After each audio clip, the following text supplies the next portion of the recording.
പറഞ്ഞിരിക്കുന്ന സഖാവ് ശ്രീ ജയസിംഗ്, സ്വാഗതം പറഞ്ഞ സഖാവ് ജയസിംഗ്, അധ്യക്ഷത നൽകിയിരിക്കുന്ന സഖാവ് R.A. ഉണ്ണിത്താൻ, ഇവിടെ ഉദ്ഘാടനം നടത്തിയ നമുക്കെല്ലാവർക്കും പ്രിയങ്കരനായ ഇന്ത്യൻ സമ്പദ് വ്യവസ്ഥയെക്കുറിച്ചും തൊഴിലാളികൾ അഭിമുഖീകരിച്ചുകൊണ്ടിരിക്കുന്ന പ്രശ്നങ്ങളെക്കുറിച്ചും കാതലായ പഠനം നടത്തുകയും പറയേണ്ട സ്ഥലങ്ങളിലെല്ലാം വളരെ വ്യക്തമായി അതിനെക്കുറിച്ച് സംസാരിക്കുകയും തർക്കിക്കുകയും വാദപ്രതിവാദം നടത്തുകയും നമ്മൾക്കെല്ലാവർക്കും ഒരു ആശ്വാസം എന്ന നിലയിൽ നമ്മളെക്കുറിച്ച് സംസാരിക്കാൻ ആധികാരികമായ ഒരാളുണ്ട് എന്ന തൊഴിലാളി വർഗത്തിന് ഇന്ത്യൻ രാഷ്ട്രീയത്തിൽ തന്നെ പ്രത്യാശയും പ്രതീക്ഷയുമായ നമ്മുടെ ബഹുമാനപ്പെട്ട ശ്രീ ശങ്കരൻ പിള്ള ദേവമുന്നേറ്റി കൂടിയാണ്. മുഖ്യപ്രഭാഷണം നടത്തേണ്ടത് KP രാജേന്ദ്രൻ സഖാവാണ്. അദ്ദേഹത്തിന് അത്യാവശ്യമായി ഇങ്ങോട്ട് വരാൻ പറ്റാത്തൊരു സാഹചര്യം ഉണ്ടായതുകൊണ്ട് വളരെ പെട്ടെന്നാണ് എന്നോട് ഇങ്ങനെ ഒരു കാര്യം ആവശ്യപ്പെട്ടത്. ഞാനങ്ങനെ പകരക്കാരിയായാണ് ഇവിടെ നിൽക്കുന്നത്. വേദിയിൽ വരേണ്ടിയിരുന്നത് KK ഇബ്രാഹിം അവர்களுണ്ട്, ശ്രീ S. അനിലുണ്ട്, ഇപ്പോൾ ഇവിടെ TN വെങ്കടേശൻ സാറുണ്ട്, advocate PP Muhammad Ashraf, Shri MP Jose Varghese, ഇതെല്ലാവരും വേദിയിലുണ്ട്. പ്രിയപ്പെട്ട സർവീസ് അംഗങ്ങൾ, ഇന്ത്യയിലെ മാത്രമല്ല ഈ തൊഴിലാളികളായിരിക്കും, വേറൊരു വിഭാഗം ഫിസിക്കൽ തൊഴിലാളികളായിരിക്കും. നിങ്ങളെ സംബന്ധിച്ച് പറഞ്ഞു കഴിഞ്ഞാൽ നിങ്ങളിൽ പലരും തന്നെ നിങ്ങളുടെ ബുദ്ധിയും ശരീരവും ഫിസിക്കലും ഇൻ്റലക്ച്വലും ഒരുമിച്ച് കൊടുത്ത് പ്രവർത്തിച്ച് രാഷ്ട്രത്തിൻ്റെ അല്ലെങ്കിൽ നമ്മുടെ നാടിൻ്റെ സമ്പദ് വ്യവസ്ഥയെ മുന്നോട്ട് കൊണ്ടുപോയവരാണ്. അതുകൊണ്ട് തന്നെ ഇവിടെ സഖാവ് സൂചിപ്പിച്ചതുപോലെ ഇതൊരു ഔദാര്യമല്ല. പെൻഷൻ നമ്മൾക്ക് ലഭിക്കേണ്ടതും ആനുകാലികമായി അതിൽ വർധനവ് വരുത്തേണ്ടതും അത് ചോദിക്കാതെ തരില്ല എന്ന് വ്യക്തമാകുമ്പോഴാണ് പലപ്പോഴായി നമ്മൾ സമരമുഖത്തേക്ക് മാറുന്നത്. ഇത് നമ്മുടെ അവകാശമാണ്. നമ്മൾ കൊടുത്ത സമയം, നമ്മുടെ ആരോഗ്യം, നമ്മുടെ ചിന്ത, നമ്മുടെ പ്രവൃത്തികൾ, ഇതെല്ലാം ഇന്ന് നിലനിൽക്കുന്ന സാഹചര്യം ഇവിടെ വരെ എത്തുന്നതിന് ഉപോത്ബലകമായ ഒരു സമൂഹത്തിന് എന്തുകൊണ്ടാണ് ന്യായമായ അവകാശം ലഭിക്കാത്തത്, തടസ്സമായി നിൽക്കുന്ന കാരണങ്ങൾ എന്തൊക്കെയാണോ എന്നുള്ളത് വ്യക്തമായി പഠിച്ച് ഇവിടെ ഇരുന്ന് ഒന്നുകൂടി നമ്മൾ ഉറപ്പിച്ച് പുറത്തിറങ്ങി അത് മൈക്ക് വെച്ച് ഉറക്കെ പ്രഖ്യാപിക്കേണ്ട ഒരു കാലഘട്ടത്തിലാണ് നമ്മൾ ജീവിക്കുന്നത്. പക്ഷേ മുന്നോട്ട് നമ്മൾ ചിന്തിക്കുമ്പോൾ നമുക്കിങ്ങനെ ഉറക്കെ പറയാൻ പറ്റുന്ന ഒരു സ്ഥിതിവിശേഷം ഇനി ഉണ്ടാകുമോ എന്നുള്ളൊരു ഭയം നമുക്ക് നിലനിൽക്കുകയാണ്. ഈ ഭയം നമ്മളിൽ കഴിഞ്ഞ ഈ 3 ടേണായിട്ട് BJP സർക്കാർ കൊണ്ടുവന്ന തൊഴിലാളി വർഗത്തിന് എതിരായ ലേബർ കോഡുകളും നമ്മളോട് പലപ്പോഴും ആട്ടിൻതോലിട്ട് ചെന്നായ പോലെ ലേബർ കോഡ് നമുക്ക് അനുകൂലമാണ് എന്ന് പുറമെ ഇങ്ങനെ പറഞ്ഞു വെക്കുമ്പോഴും അതിൻ്റെ ഉള്ളിലേക്ക് ചെല്ലുമ്പോൾ കോൺട്രാക്ട് വ്യവസ്ഥയിലാണ് ഇനി എല്ലാം. ഇപ്പം നമ്മൾ നേരത്തെ സൂചിപ്പിച്ച പോലെ ഉന്നത മേഖലയിലിരിക്കുന്ന ഉദ്യോഗസ്ഥർക്ക് ഇത് വലിയ പ്രശ്നമില്ലെന്നായിരുന്നു ഈ കഴിഞ്ഞ 10 വർഷം മുമ്പ് വരെയൊക്കെ നമ്മൾ ചിന്തിച്ചത്. പക്ഷെ ഇപ്പോൾ അവരും ഭയത്തിൻ്റെ നിലവിലാണ്. ആ മേഖലയിൽ സ്വകാര്യവൽക്കരിക്കപ്പെടുകയോ കോൺട്രാക്ട് വൽക്കരിക്കപ്പെടുകയോ ചെയ്തുകൊണ്ടിരിക്കുകയാണ് ഉന്നത ഉദ്യോഗസ്ഥന്മാരടക്കം. അപ്പം എത്രമാത്രം ഈ കോൺട്രാക്ട് വൽക്കരണവും സ്വകാര്യവൽക്കരണവും വരുമ്പോൾ ഒരു മനുഷ്യൻ്റെ മാനുഷിക വിഭവശേഷിയുടെ എത്ര ശതമാനമായി ഇരിക്കുന്ന സീറ്റിൽ ഇരുന്നുകൊണ്ട് ചെയ്തു തീർക്കാൻ സാധിക്കുമെന്നുള്ളതാണ് ചോദ്യം. നമുക്കറിയാം, പ്രതിരോധ മേഖല പോലും 4 വർഷത്തെ ചെറിയ ഇടവേളയിൽ എടുത്തു കഴിഞ്ഞാൽ ഈ 4 വർഷത്തിലെ പ്രതിരോധ മേഖലയിലേക്ക് റിക്രൂട്ട് ചെയ്യപ്പെടുന്ന കുട്ടികൾക്ക്, അതും കേവലം 18 വയസ്സ് മുതൽ തുടങ്ങിയാണ്. ഈ കുട്ടിക്ക് എന്ത് രാജ്യസ്നേഹമാണ് ഉണ്ടാവുക, എന്ത് കോൺട്രിബ്യൂഷനാണ് 4 വർഷം കൊണ്ട് കൊടുക്കാൻ സാധിക്കുന്നത്? അവിടെ നിന്ന് 4 വർഷം കഴിഞ്ഞ് എക്സ്പെല്ലായാണ്. ഈ എക്സ്പെല്ലായ ശേഷം പുറത്തേക്ക് ഇറങ്ങിയാൽ അവരുടെ അവസ്ഥ എന്താ?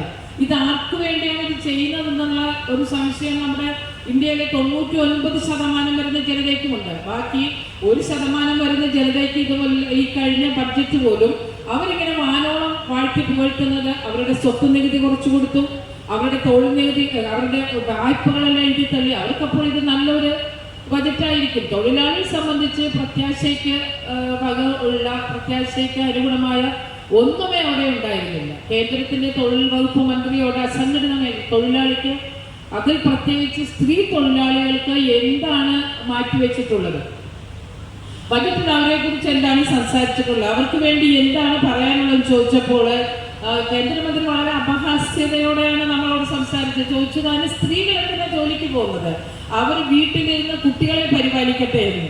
അപ്പോൾ 2 പേര് ജോലി എടുത്തിട്ടും ജീവിക്കാൻ സാധ്യമല്ലാത്ത ഒരു കാലഘട്ടത്തിലൂടെ കടന്നു പോകുന്ന നമ്മളോട് എന്തിന് സ്ത്രീ ജോലിക്ക് പോകണം, അവർ കുട്ടികളെ പരിപാലിക്കട്ടെ എന്ന് പറയുമ്പോൾ പിന്നെ വിശക്കുമ്പോൾ അവർക്ക് എന്ത്, ഭക്ഷണമേശയിൽ എന്ത്, ഭക്ഷണക്കുട്ടയിൽ എന്ത്, അവരുടെ ചികിത്സാ സമ്പ്രദായത്തിന് എന്ത്, വിദ്യാഭ്യാസത്തിന് എന്ത് എന്നുള്ള ഉത്തരം നമ്മുടെ തൊഴിൽ മന്ത്രിക്കില്ല. പിന്നീട് എടുത്ത് ചോദിച്ചൊരു ചോദ്യം, ഇവിടെ ധാരാളം മിക്കവാറും എല്ലാ സ്ത്രീകളും ജോലിക്ക് പോകുന്നവരാണ്. അപ്പം നേരത്തതിനേക്കാളും കൂടുതൽ കോവിഡ് കാലം വന്നപ്പോൾ തൊഴിൽ മേഖല ശുഷ്കമായി പോയപ്പോൾ ഏറ്റവും കൂടുതൽ തൊഴിൽ മേഖലയിൽ നിന്ന് നിഷ്കാസിതരായത് സ്ത്രീകളാണ്. അപ്പൊ അതുകൂടി ഒന്ന് ചോദ്യം പറഞ്ഞപ്പോഴാണ് പറയുന്നത്, അതിന് സ്ത്രീകളിൽ ഈ മുസ്ലിം സ്ത്രീകൾ ആരെങ്കിലും ജോലിക്ക് പോകുമോ? അവരൊക്കെ ജോലിക്ക് പോകാത്തവരല്ലേ? എത്രയും നിർദ്ദിഷ്ടമായ രീതിയിൽ ഒരു സമൂഹത്തെ പാർശ്വവൽക്കരിച്ച് അവർ തൊഴിലിന് പോകുന്നവരല്ലെന്നും തൊഴിലെടുക്കുന്നവരെന്നും അവർക്ക് അതിന്റെ ആവശ്യമില്ല എന്നൊക്കെ വളരെ അപഹാസ്യമായാണ് നമ്മളോട് സംസാരിച്ചു പോകുന്നത്. ഇങ്ങനെയുള്ള മനുഷ്യരൊക്കെ ഇന്ത്യ ഭരിക്കുമ്പോൾ അവരുടെ ഭരണത്തിൽ കീഴിൽ ജീവിക്കേണ്ടി വരുന്ന ഒരു ഗതികേടിലാണ് ഇന്ത്യൻ ജനത കടന്നു പോകുന്നത്. ഈ മെയ് മാസം 20-ാം തീയതി നമ്മൾ നടത്തുന്ന നമ്മുടെ എല്ലാ സംരക്ഷണവും, തൊഴിലാളി സംരക്ഷണം തന്നെ എടുത്തു മാറ്റിക്കൊണ്ട് നമുക്കിടയിൽ യൂണിയനൈസേഷന് സാധ്യതയില്ല. പണ്ട് ഗേറ്റ് മീറ്റിംഗ് നടത്താൻ പറയും. ഈ സ്വകാര്യവൽക്കരണം നടക്കുന്നിടത്ത്, കോൺട്രാക്ട് വൽക്കരണം നടക്കുന്നിടത്ത് എന്ത് ഗേറ്റ് മീറ്റിംഗ് നടത്താനാണ് നമ്മൾക്ക് അങ്ങനെ ഗേറ്റ് മീറ്റിംഗ് നടത്തുവാനായിട്ട് കോൺട്രാക്ടറെ കീഴിൽ പണിയെടുക്കുന്ന തൊഴിലാളികൾ നിന്ന് തരുമോ? അങ്ങനെ ചോദിക്കുമ്പോൾ ഇത് നമ്മുടെ ആവശ്യമാണോ എന്ന് ചിന്തിച്ചു വരുന്നത്. ട്രേഡ് യൂണിയൻ മീറ്റിംഗ് നടത്തി ട്രേഡ് യൂണിയനിസം കൊണ്ടുവരിക എന്ന് പറയുന്നത് ട്രേഡ് യൂണിയൻ നേതാക്കളുടെ ആവശ്യമല്ല. ഈ കടന്നു വന്ന കാലത്തിൽ ബ്രിട്ടീഷ് കാലത്തുണ്ടായ മനുഷ്യനെ അടിമയെപ്പോലെ കണ്ടിരുന്ന സാഹചര്യത്തിൽ അന്ന് ഉണ്ടായതാണ് സ്വാതന്ത്ര്യം, ജനാധിപത്യം, സോഷ്യലിസം, മതേതരത്വം അന്ന് പറഞ്ഞ മുദ്രാവാക്യത്തിന് വെളിച്ചത്തിലാണ് ഈ കഴിഞ്ഞ നാളെ വരെ നമ്മൾ കുറച്ച് സുരക്ഷിതരായിട്ട് 8 മണിക്കൂർ ജോലിയും വിശ്രമവും വിനോദവും ഒക്കെ നമുക്ക് ലഭ്യമായത്. അതാണ് ഈ കോൺട്രാക്ട് വൽക്കരണത്തിലൂടെ നിരുപാധികം നമ്മളെ പുറന്തള്ളപ്പെട്ടു പോകുന്നത്. ആരോടാണ് നമ്മൾ പറയുക? നമ്മൾ പറയാതെ എങ്ങനെയാണ്? നമ്മളുടെ മേൽ ഇത്തരത്തിലുള്ള ക്രൂരമായ നിയമങ്ങൾ അടിച്ചേൽപ്പിക്കാനുള്ള അധികാരം കേന്ദ്ര ഗവൺമെന്റിന് ആരാണ് നൽകിയത്? അവർക്ക് ഇതിന്റെ അധികാരം അവിടുന്ന് സത്യപ്രതിജ്ഞ ചെയ്യുമ്പോൾ പറയുന്നത് ഏറ്റവും താഴേക്കടയിലെ മനുഷ്യന് പോലും സമത്വവും നീതിയും ലഭ്യമാക്കാമെന്നാണ്. അങ്ങനെയെങ്കിൽ ഇവിടെ സ്ത്രീകൾക്കും കുട്ടികൾക്കും തൊഴിലാളിക്കും എന്ത് നീതിയാണ് ലഭ്യമാകുന്നത്? അത് സർവീസ് മേഖലയിലുള്ളവരായാലും അസംഘടിത മേഖലയിലുള്ളവരായാലും. ഈ സെമിനാറിൽ ഇവിടെ പങ്കെടുക്കുമ്പോൾ നമ്മൾക്ക് നിങ്ങളെ കാണുമ്പോൾ ഞാൻ വീണ്ടും പറയുകയാണ്, ജനകീയാസൂത്രണം ആരംഭിച്ച കാലഘട്ടത്തിൽ നമ്മുടെ പഞ്ചായത്തിൽ, എല്ലാ ചെല്ലാനം പഞ്ചായത്തിൽ നിന്നാണ് ഞാൻ വരുന്നത്. ചെല്ലാനം പഞ്ചായത്തിൽ അന്ന് ഭരിക്കുന്നത് സഖാവ് വി പി രഘുവാണ്, CPM ആണ്. അന്നുണ്ടായ ഒരു പ്രത്യേകത എന്താണെന്ന് വെച്ച് കഴിഞ്ഞാൽ, സർവീസിൽ നിന്നും പിരിഞ്ഞു പോയ വിവിധ മേഖലകൾ, water authority, KICB, education, health department, ഇങ്ങനെ പിരിഞ്ഞു പോയ എല്ലാ ഉദ്യോഗസ്ഥരെ വിളിച്ച് ഈ നാടിന്റെ വികസന, ഇറിഗേഷൻ ഒക്കെ എല്ലാം വിളിച്ചു, PWD അവിടെ ഉണ്ടായിരുന്നവരെയൊക്കെ വിളിച്ചിട്ട് പറഞ്ഞു, ഈ നാടിന്റെ വികസനത്തിന് നിങ്ങൾ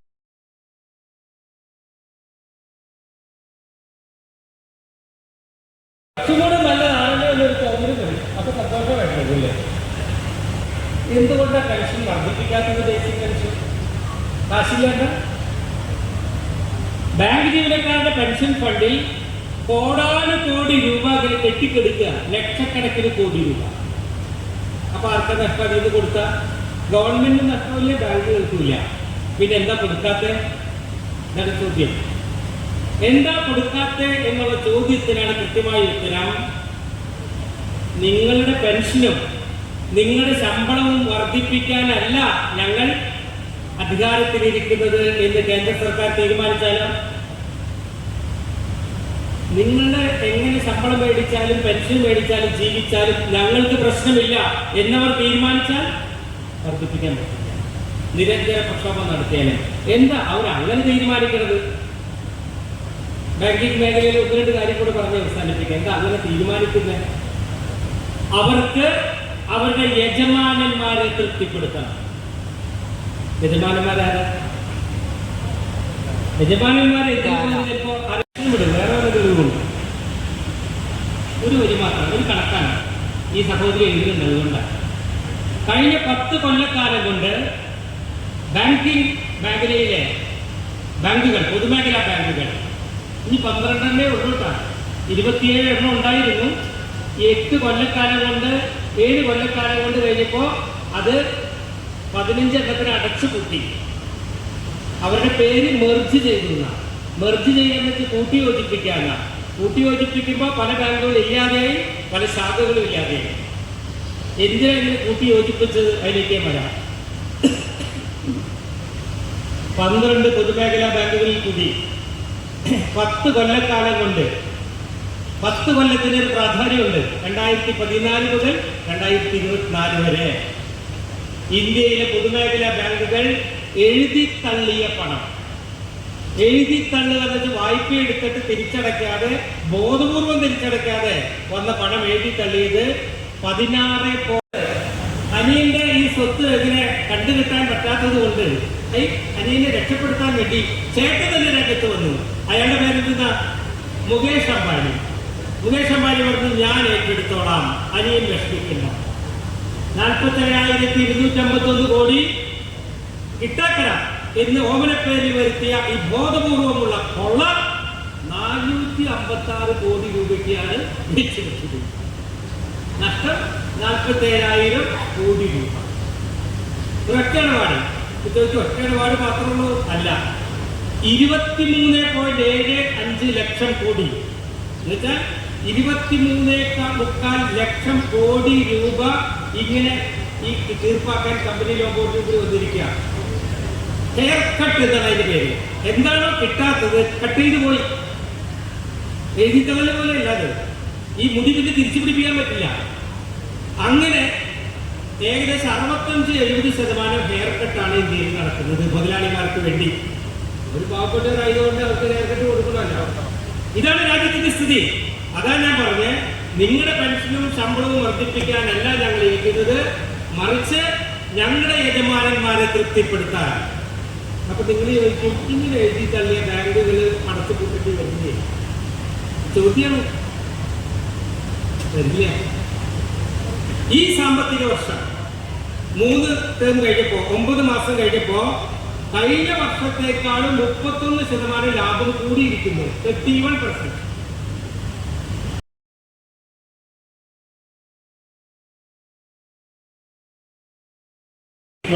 central ministry based on the requirement. അപ്പം അങ്ങനെയൊന്നും ഇല്ലാതെ ഒന്നിച്ച് കൊണ്ടുപോകാൻ എന്നാണ് അവർ പറഞ്ഞിട്ടുള്ളത്. ആ രീതിയിലാണ് വെട്ടാ ശമ്പള കമ്മീഷന് ടേംസ് ഓഫ് റെഫറൻസ് വന്നിട്ടില്ല.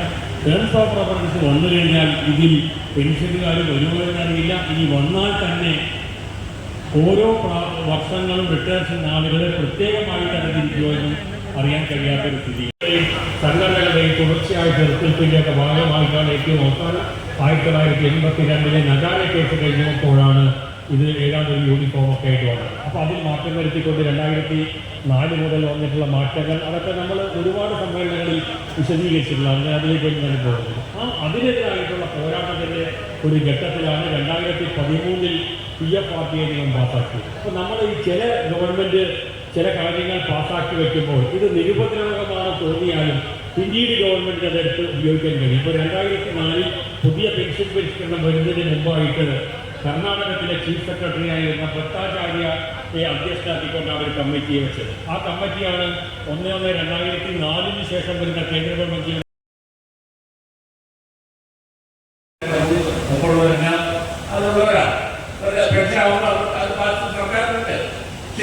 സർക്കാരാണ്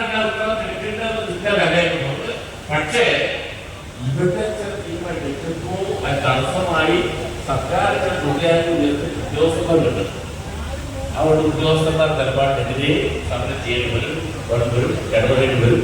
അതൊക്കെ ചെയ്യുമ്പോൾ തന്നെ വ്യവസായ നിലനിൽപ്പ് പ്രധാനമായിട്ട് കണ്ടുകൊണ്ടാണ് ഞാൻ മുന്നോട്ട് പോകുന്നത്. ആ കാര്യത്തിൽ മറ്റ് സ്ഥലങ്ങളിൽ ഒരുമിച്ചേക്കാൻ കഴിയുന്ന ഒരു നേട്ടം. അതോടൊപ്പം ഇവിടെ സൂചിപ്പിച്ച പോലെ പെൻഷൻകാർ ദേശവ്യാപകമായി പലതരത്തിൽ പ്രശ്നം നടന്നിരിക്കുന്നു. കേന്ദ്ര സർക്കാർ ജീവനക്കാർ, ഗാന്ധിക്കാർ, സംസ്ഥാന സർക്കാർ പെൻഷൻകാർ, മറ്റു മേഖല പെൻഷൻകാർ റേറ്റ് നമ്മുടെ PGPയുടെ ആൾ കൂടിക്കാണ് ദേശീയ തലത്തിൽ. കേരളത്തിൽ അങ്ങനെ റേറ്റ് ഉണ്ടാകും അതിൻ്റെ ഒരു ചാമ്പ്യനായി കുറെ കാലം പിന്നെ കുറച്ച് കാണില്ല, ഇതെല്ലാം മനസ്സിലാവില്ല.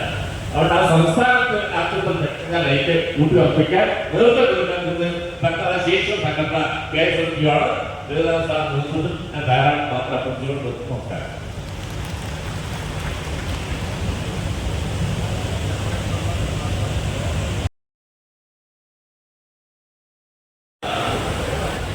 അവിടെ ഉണ്ടാകുന്ന ബുദ്ധിമുട്ടുകളെ സംബന്ധിച്ചും ഒക്കെ തന്നെ ആ രണ്ട് സംഘടനകൾ ഇവിടെ വിശദീകരിച്ചു. വ്യവസായം നിലനിൽക്കുമ്പോൾ